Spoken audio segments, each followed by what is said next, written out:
Hello guys, my name is Krishnendu and this is my second Tisa Mooc video.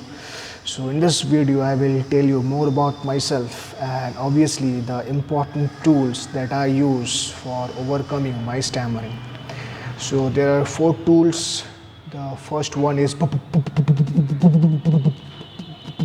voluntary stammering.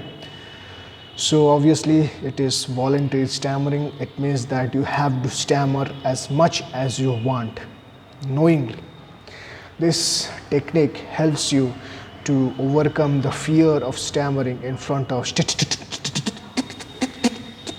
stranger.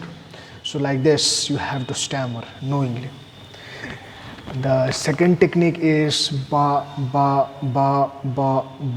technique. In this technique, the basic aim of this technique is to overcome a block. In any situation, whenever you get blocks, you can do bouncing. This technique is very useful, and how to practice this technique and be a master of this technique. First, try with the easy words in which you find you are not stammering or you do not stammer. Then when you are mastering in doing the bouncing in those words, you can go to the next level, that is the words that you find difficult to utter. For my case, the words starting with K, C, T. Suppose current, K, Krishnendu. So these are the words that I find difficult to pronounce. This is the bouncing. As well as the third technique is prolongation. In this, you have to prolong the first sound of the word. Or suppose you have to utter a sentence, then you prolong in the first sound of the first word. Suppose my name is Krishnendu. This is the thing. In this case also, start with the words you are more comfortable with and then go to the next level. So this is the thing. So these are the tools, the important techniques that one should know, that every stammerer should know to overcome his or her stammering. As well as the fourth technique is pausing.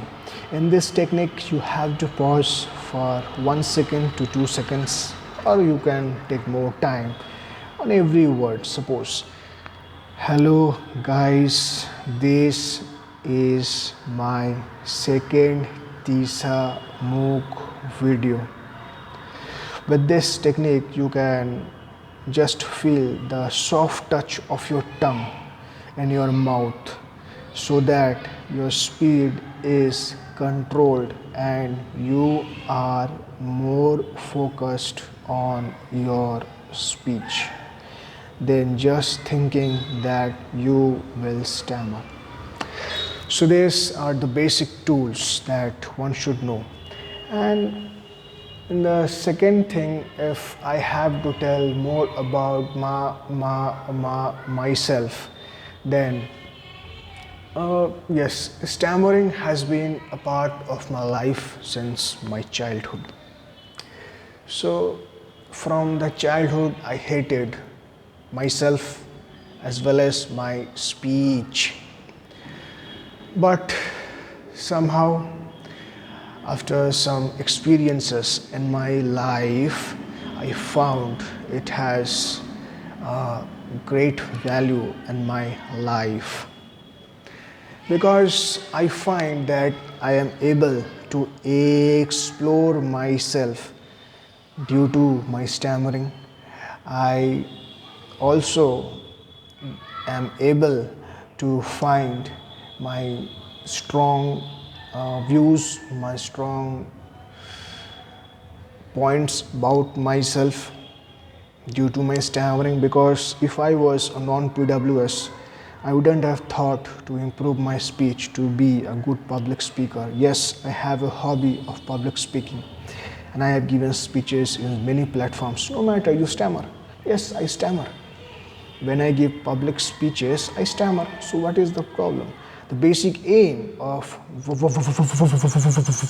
voluntary stammering is to accept your stammering.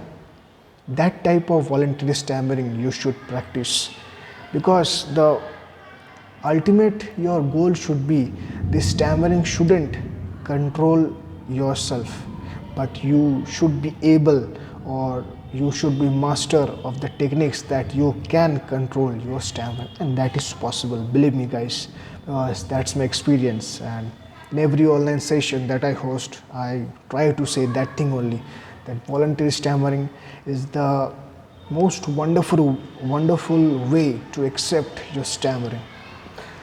Because what is the fearful act for every stammering guy? What is the most fearful thing? That what people will think that if you stammer. So if you do this voluntary stammering in front of that people only, that strangers, then all your fear will go one day. Obviously, at first you will feel in a very awkward situation, that everybody may laugh, or people may taunt you, or may pass bad comments about you. But yes, that's life. It's not mandatory that every situation or every experience will be good. There should be bad experiences, because until and unless there is bad experiences, you will not try to change yourself, believe me guys.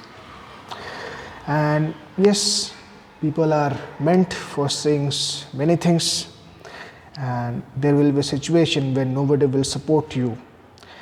In my case, yes, when I was doing, or when I do voluntary stammering, it is not supported my parents also. But that's not the solution.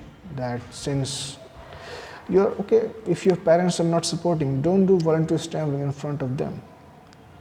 If you find yourself that voluntary stammering is obviously helping you, then try with your friends, try with the customer call numbers.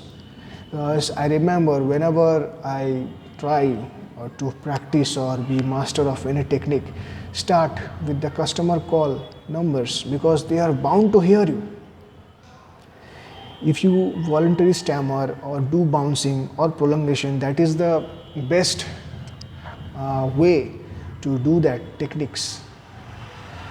And then when you become master with the customer numbers, then you try with one-to-one physically with your friends to whom you are more comfortable with. So yes, with every technique you can try this. Start with a comfort level. Start with the situation in which you find it is more comfortable for you to practice the technique. Because at the beginning only, if you are so much motivated, so much inspired by any videos or my video, and you try in a difficult situation, suppose in asking for a ticket in a crowded railway counter, if you try this voluntary stammering or this bouncing at first in that situation only, then obviously we will fail. And after some days, you will find that this technique doesn't work. Maximum of the stammerers say this. It is because you have not practiced in a comfort situation. At the first, you should practice in a comfort situation. Then only you will understand. Your mind will provoke you to use the technique in a difficult situation. And secondly, don't concentrate on fluency. Because you have to be master on communication, not fluency. Because if you think about fluency, then there will be tension in the mind and you will stammer more. Until and unless there is more tension or a little tension in your mind, you will stammer. But if you don't have any tension, if you feel that okay, I will stammer in that situation, yes, so what? It's not actually from external side. If you feel this from internal side and you are relaxed, then only you will be a good communicator with stammerer problem. If you think it's a problem, then obviously it's a problem. If you don't think it's a problem, then it's not a problem. It depends on you what you think. Either it's a gift or a flaw. So it's according to you. But with my experience, I just want to tell you one thing, that yes, the stammering problem can be overcome. Yes, there will be days, there will be situation in which you will stammer. But that's not the end. Believe me, that's not the end, because there are many stammerer person who have got success in their life with stammering, not they have overcome their stammering. Yes, there are many videos on our Tisa classroom course. I think there is one video about a politician who's a stammerer and is a very successful politician. When he gives the interview, he stammers a lot. Like that, many examples you will find. So don't ever think that for this stammering we can't do anything or we may be failure. That's just absurd thinking, I will tell you. Just believe in yourself, because with these techniques, the belief in yourself is the most important thing. If you believe that you can overcome your stammering, you can control your stammering, you can change the mindset of stammering, then obviously you can and you will. Because I can, so you will, obviously. That's the thing. Very thank you guys for listening me, and thank you.